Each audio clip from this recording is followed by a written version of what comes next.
fairly rounded in terms of the contours and things, not too many sharp angles on a face.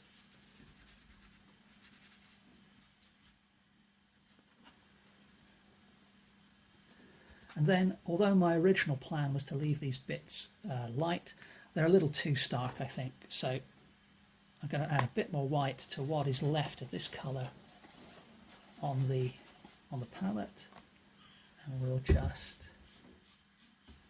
fill those in for now.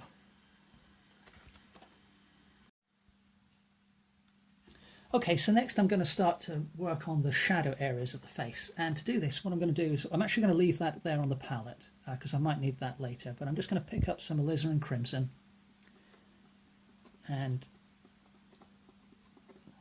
work that on into the brush. I did clean my brush, by the way.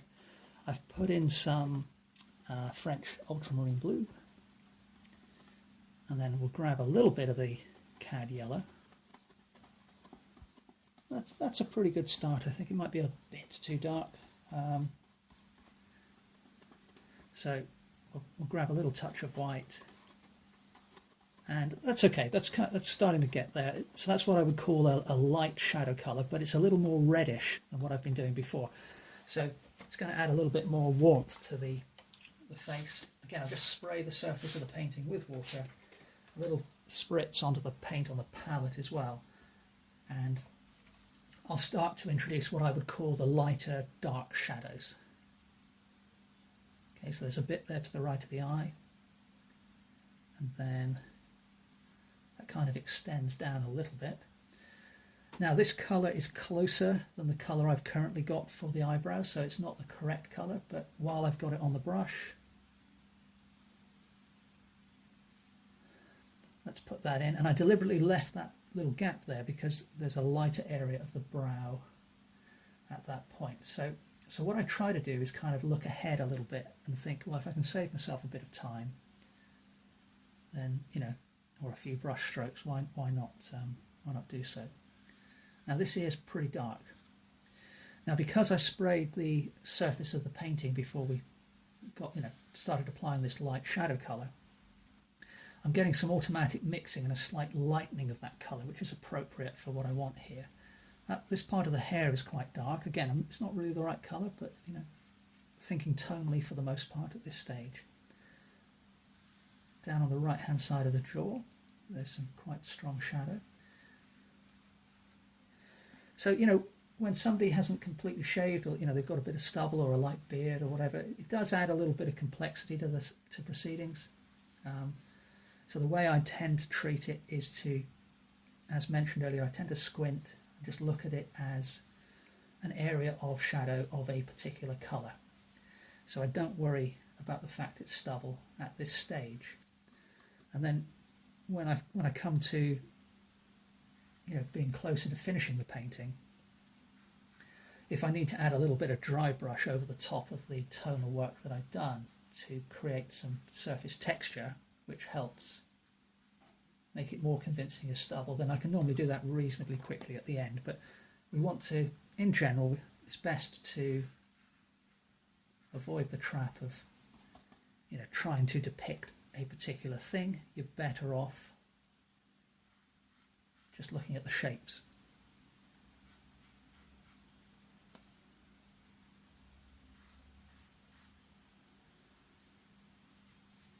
So these darker shadows, also there's a little crease in the brow here, and down the right hand side of the nose.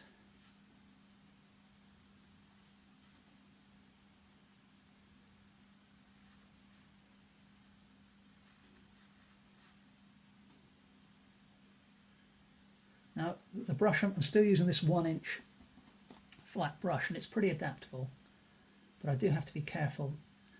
The big brush lets you be expressive, but I don't want to sacrifice accuracy. If I was painting a cow or a horse or something, you can be a little bit more expressive and get away with a bit more, but I've got to be careful not to lose what likeness I have so far. So I'm just being a little more careful with the shapes of paint that I'm putting down. Now on the right hand side of the forehead here, there are some kind of more pinky shadows, So what I'm going to do, I want to keep this colour for later. I want to darken it later. So I'm just going to kind of pull off some of the left-hand side of that patch of paint, grab some titanium white and mix that in to give me a slightly lighter version of what I've been using so far. Once again, just keep the surface of the painting a little bit moist, and I'm just going to apply that lighter colour fairly lightly in terms of brush pressure on the right hand side of the forehead there,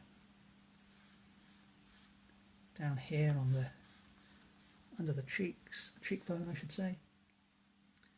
It's not quite the right colour, but again I'll indicate some of the shadow, which is mostly created by the stubble.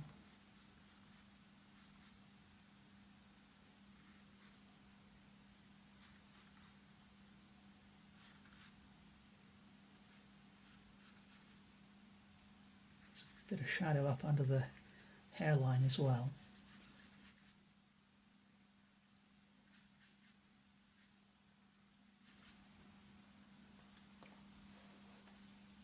And now, having done that, what I'm going to do, even though I've got the lighter colour on the brush, I think I'll be able to get away with it. I've just grabbed some ultramarine blue and I'm mixing that into the darker half of that patch of colour that I had.